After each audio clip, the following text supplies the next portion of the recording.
The big story that we're tracking on WION at this hour, we're witnessing a sudden spike in the daily number of coronavirus infections. Tokyo is on red alert. Now, this is the highest level of alert under the metropolis system in Japan. And alarmed by the rise in the number of infections, Tokyo's governor, Yuriko Koike, has described the situation as rather severe. The red alert, however, does not mean that Tokyo will go under a lockdown immediately. The businesses in the city can continue operations and public events need not be postponed. Japan is in fact one of the few nations which did not impose a complete lockdown and had still managed to contain the spread of the virus in the earlier phases. But health experts across Japan have now raised some serious red flags. They have warned that the infection levels, especially in Tokyo, are exceeding the previous peaks. Now, the capital city witnessed over 200 COVID-19 infections pretty much on a daily basis over the past 1 week. A record high of about 243 new cases was reported on Friday last week. With a slight decrease, the number of new infections reported on Wednesday was at 165. The number of people needing to be hospitalized has also been on the rise in Tokyo.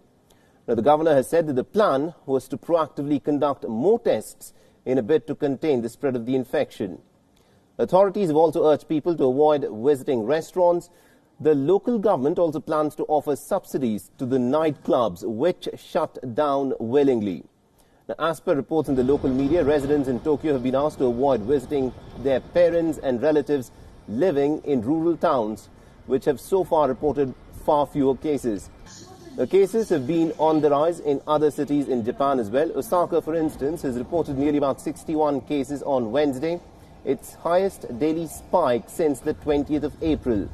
The government campaign aimed at boosting domestic tourism has faced backlash in Japan. The local municipalities, opposition lawmakers and citizens in general have urged the central government to suspend the campaign.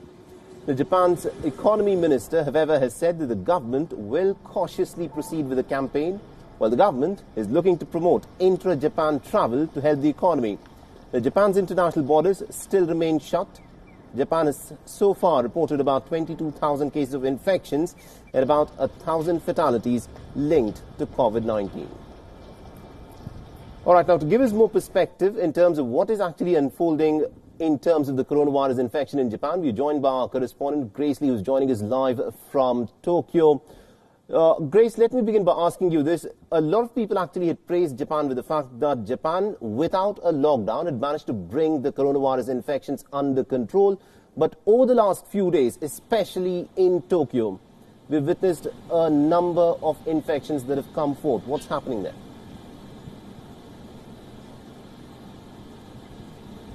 Yeah, it seems like the Band-Aid that Japan has put on the COVID-19 outbreak is starting to peel off, and we're starting to see those infection numbers rise again. And there's that big question of how will Tokyo, the epicenter of this outbreak, deal with it this time around?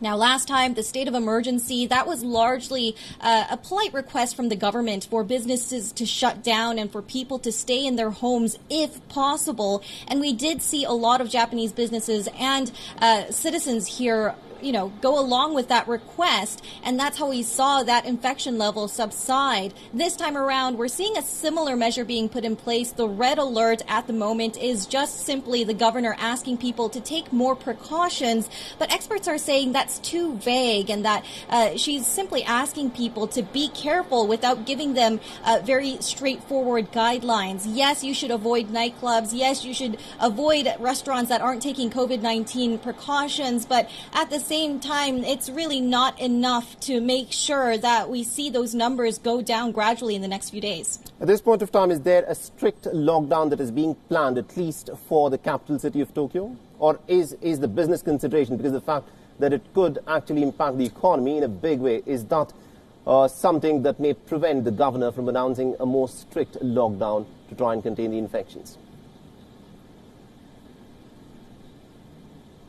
Well, both Governor Yuriko Koike and the central government have said that they don't want to do another state of emergency in fear of hurting the economy even more. But as you mentioned before, it does feel like residents here are being pulled in two different directions. You have the local government asking them to refrain from going out, to refrain from activities for now because of the spike of infections. But at the same time, you're hearing from the central government who is pushing ahead with this go-to travel plan. It's a promotion that will give subsidies to travelers who are traveling domestically.